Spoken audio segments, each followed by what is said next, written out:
one of the coolest parts was Russ actually picked me up from the airport. I opened the door, Ciara sitting in the front seat, like, holy cow, these two just picked me up. Like, what is happening? So that was a pretty surreal experience. And we just we vibed, we clicked, had similar vision, interests. And so I shook his hand. We had a great time. I flew back to New York, watched that crazy comeback in the Super Bowl. And then I put in my notice the next day. And from there, Russ lived at that time in LA in the off season. So I packed my stuff, moved to LA, and we just went in right away. It was like a rocket ship. Welcome to the Frame by Frame podcast, episode 2. I'm Daniel Mogg, your host. If you missed episode 1, feel free to go back and check that out. But on this podcast, Frame by Frame, I'll be sitting down with filmmakers, media personalities, industry insiders, and breaking down their life, their story, frame by frame, to see how their life, career, success came together. But I'm starting these first 2 episodes breaking down myself. So if you miss the Act 1 first part of my journey, definitely go check that out. But here I am, Act 2, how I got started working with Russell Wilson. So as I mentioned before, Russ had reached out.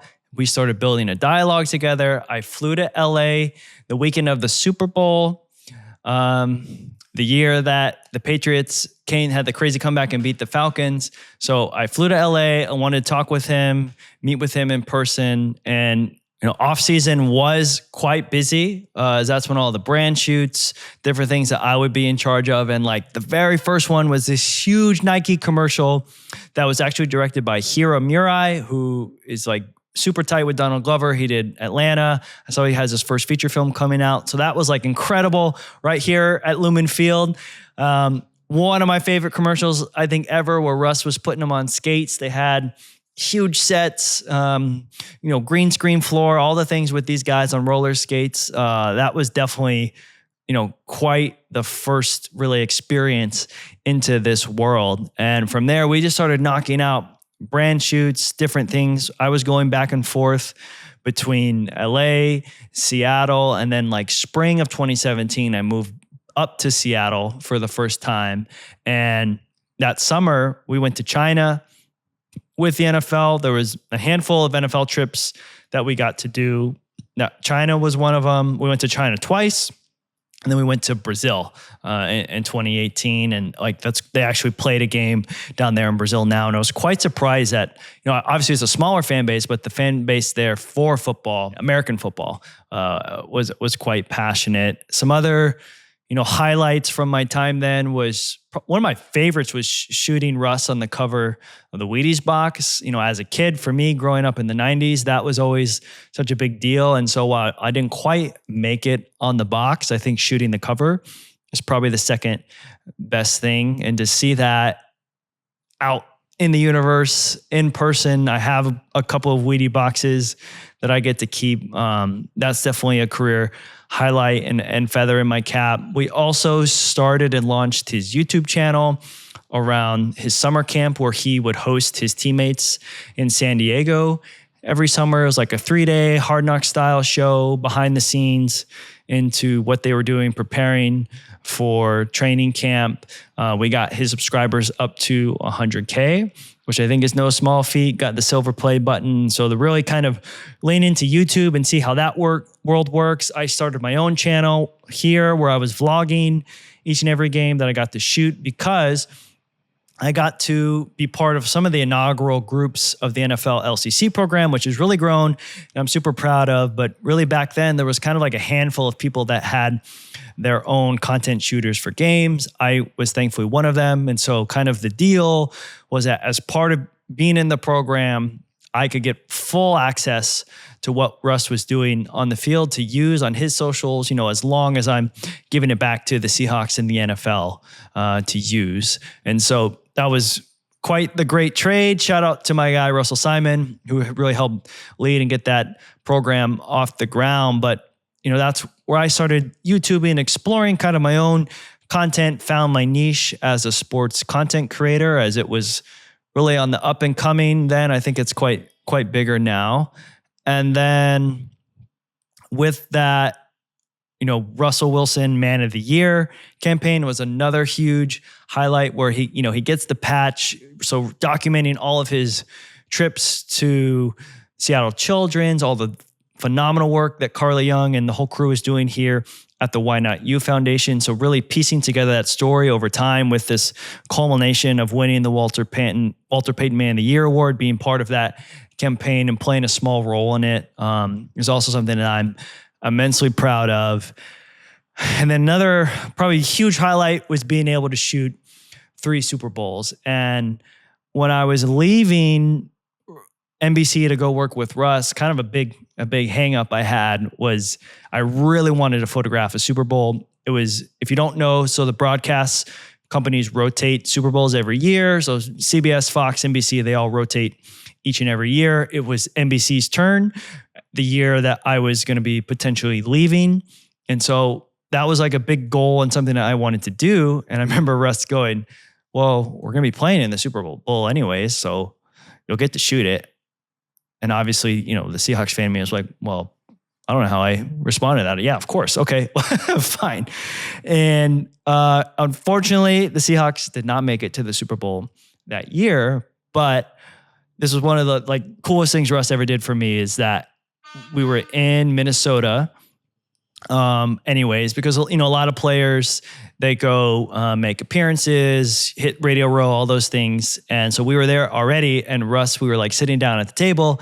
He was like, hey, I really wanted to hold up my end of the deal and, make sure that you shoot the Super Bowl. So we talked to the NFL and we got you a credential. And so that was just holy cow. I actually didn't have any of my game gear because I wasn't playing on it. So I had to get some cool lenses and cameras together to make sure I got to photograph the Super Bowl properly. And that was the Eagles and Patriots Super Bowl, which was insane. There were 0 punts. The Nick Foles play in the end zone, and I caught him catching the touchdown. So that was a special first Super Bowl for me. And then I did Atlanta with the Patriots and the Rams. And at that point, that's when NFL LCC was starting to come together. So I was sharing content with them. And then that really came into culmination with the 49ers and the Chiefs and Miami. And that's when I was more or less allowed to shoot video full time on the sidelines. And so they used quite a bit of my clips and different things that I got on NFL socials that year, as they really kind of wanted people with quite a bit of experience doing that. So I was lucky I got tapped for that. So those are the 3 Super Bowls I got to shoot in my time with West to East. Huge shout out and thanks to Russ and everyone there for giving me that opportunity. It's pretty intense shooting it because they have, unlike regular season game, there are typically assigned spots. There's obviously way more crew and photographers down there. So you're kind of fighting, jockeying for position. And then halftime's super long, obviously, because it's great. I got to see my guy, Justin Timberlake in Minnesota. And so that's really the only different part. The other is the 4 Super Bowls I've been to, I guess 5, that buzz pregame is pretty awesome. And something that regular season games don't usually have. But other than that, it's pretty the same. It does kind of start out fast and then both teams, everyone settles in. But, anyone that's looking to shoot the Super Bowl, I definitely have a lot of games under your belt. And it's just a great experience. And I hope if that's a goal aspiration that you have, is something you get to do because it's pretty special as a sports photographer to say that you shot the Super Bowl. I don't know how I skipped this in episode 1, but I did get to do the Olympics in Brazil. That's part of my journey. All these reps, all that experience over the years really helped prepare me to shoot those Super Bowls. And when I look back, I'm just grateful for, my portfolio and things I've got to do because I know that it's quite special and not everyone gets to do that. This episode of Frame by Frame is brought to you by Mogg Media. Whether you're a brand or creator or business looking to tell your story through powerful visuals, Mogg Media is here to bring your vision to life. Based in Seattle, but serving clients all over, we specialize in high-quality video production that connects and converts. From commercials, branded content, to social media videos, and even short films, we handle every step frame by frame. If you'd like to work with us, please shoot me a note, hello@danielmogg.com. I'd love to get in touch with you, hop on a discovery call, and see how we can work together in 2025. So 2022 rolls around and Russ gets traded, which, I was, as a Seahawks fan, I was sad about, but excited for him and his new journey. And it got me thinking about what I wanted to do. I loved our time together. My wife and I were starting a family, and I've always kind of had an entrepreneurial heart and mind. And I wanted to really start and see what would happen if I started my own production company. So I was lucky where there was times when I was freelancing / like hybrid staff. So I kind of was trying to figure out what I was going to do. But thankfully I had an LLC open already. So it was quite easy for me to transition into doing that full time. And I just really went all in and tried not to look back. It's definitely been super rewarding, and that you're making things happen, putting yourself out there, the type of work that you want to do, that you can go after.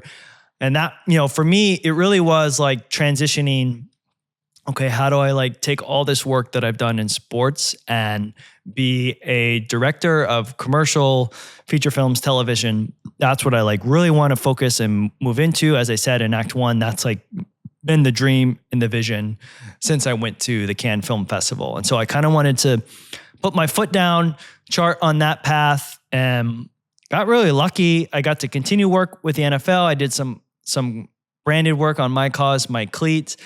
The two really big commercials I did last year was directing Julio Rodriguez and his Alaska Airlines commercial for the All-Star game here in Seattle. And then Brock Purdy signed on with Alaska as well last year. And I got to do his commercial, which was really fun. I had the idea based on Madden video game, and I got to work with a great VFX team to bring that to life. And so those are kind of some big tentpole projects that I've worked on. And then this year, like I said, was pretty challenging on the business side of things.